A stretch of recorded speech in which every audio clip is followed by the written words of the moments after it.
हम class 10th का एक सवाल लेके आए हैं, तो अंत तक वीडियो से जुड़े रहें। अगर चैनल पे नए होंगे तो मेरा चैनल को सब्सक्राइब कर दें और दोस्तों के साथ शेयर करना ना भूलें।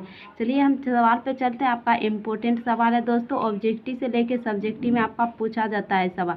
आपका घन संबंधी सवाल है, कैसे बनाना है, तो अंत तक जरूर जुड़े रहे वीडियो। तो अभी तक लाइक नहीं किया तो लाइक कर दे और दोस्तों के साथ, जो भी दोस्तों 10th में पढ़ते हैं ये सब वीडियो नहीं देखे हैं तो उनको जरूर शेयर करें। चलिए आप सवाल पे चलते हैं। सवाल क्या बोल रहे हैं देखिए। 8 सेंटीमीटर भुजा वाले, एक 8 सेंटीमीटर भुजा वाले घन है, जो घन यहाँ पे हम बना दिए। घन में से 4 सेंटीमीटर भुजा वाले कितने घन बनाए जा सकते हैं। आपका कितना घन बोला है बनाया जा सकता है दोस्तों। देखिए आप ये आपका घन हुआ, घन आपका बना के नीचे में दिखा दिए। एक 8 सेंटीमीटर भुजा वाले घन में से 4 सेंटीमीटर भुजा वाले बोला है। तो चलिए हम बताते हैं। देखिए आपका बड़ा घन और छोटा घन इसमें जानना जरूरी है।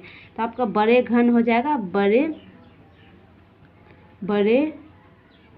बड़े लिख दीजिए, बड़े घन का भुजा। बड़े घन का भुजा आपका कितना हो जाएगा, पहले क्या दिया 8, तो 8 सेंटीमीटर कर दीजिए, 8 सेंटीमीटर। अब यहाँ तक कर दिए। चलिए घन का आयतन, इसके लिए आपको आना जरूरी है दोस्तों।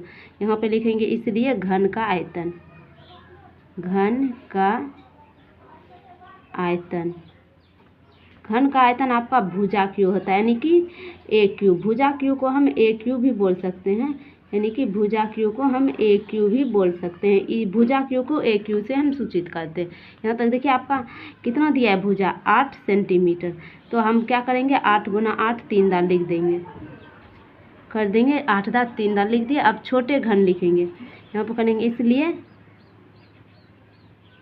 छोटे घन कर दीजिए, छोटे घन का भुजा, यानी कि बड़ा घन का भुजा 8 दे दिया था, छोटे घन का भुजा यानी कि 4 सेंटीमीटर दे चुका है आपका।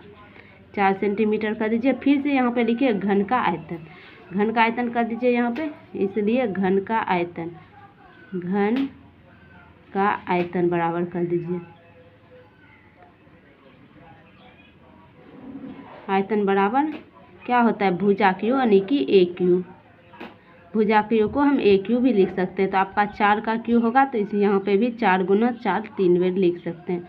अब चलिए इसमें हमको घन का संख्या निकालना है कितना है। तो यहाँ पे आप 8 सेंटीमीटर भुजा लिख सकते हैं। भुजा, बड़ा भुजा 8 सेंटीमीटर और छोटा भुजा, भुजा कितना दिया है 8 cm लिख सकते हैं। सेंटीमीटर को हम cm भी लिख के सूचित कर सकते हैं दोस्तों। यहाँ तक आपको समझ में आ गया। अब चलिए घनों की संख्या हम निकालने के लिए बताएंगे। यहाँ पे लिखेंगे इसलिए घनों की संख्या बराबर लिख देंगे, संख्या। अब चलिए घनों की संख्या बराबर लिखेंगे, ऊपर में लिखेंगे बड़े घन का आयतन। बड़े घन का आयतन जो निकला है वो लिखेंगे, यहाँ पर नीचे में लिख देंगे छोटे घनों की संख्या बराबर बड़े घन का आयतन बटे छोटे घन का आयतन। यहाँ तक आपको समझ में आ गया होगा। देखिए यहाँ पे बड़े घन का आयतन बटे छोटे घन का आयतन कर दिया। अब चलिए घनों की संख्या आपको जब भी पूछेगा तो आपको सूत्र कौन लगाना है, बड़े घन का आयतन बटे छोटे घन का आयतन। दोनों का मान दिया हुआ है। चलिए बड़े घन का आयतन कितना दिया है 8 गुना 8 गुना 8 3 बार लिखेंगे, और छोटे घन का आयतन 4 गुना 4 3 बार करेंगे। यहाँ तक आपको उस सवाल में जो दिया है वही लिखे हैं दोस्तों, अलग से हम कुछ नहीं दी। अब यहाँ से आप कटा सकते हैं। 4 का 8 2 बार में कट जाए, फिर 4 का 4 8 2 बार में, फिर 4 का 4 4 नहीं 8 2 बार में कट गया। अब यहाँ से आप गुना करके लिख सकते हैं 2 गुना 2 गुना 2, गुना कर दीजिए, 2 को 2 4 4 गुना 8, यानी कि आपका 8 cm आ गया, यानी कि सेंटीमीटर। 8 सेंटीमीटर आपको घनों की संख्या आ गया। घनों कितने आपको पूछा है कितना घन बनाया जा सकता है, यानी कि आपका 8 घन बनाया जा सकता है। इतना से आपका कैसा लगा वीडियो कमेंट बॉक्स में ज़रूर बताया, और समझ में आया या ना आया ये भी बताएं, और चैनल को ज़रूर सब्सक्राइब कर दे दोस्तों, और दोस्तों के साथ भी शेयर कर दे।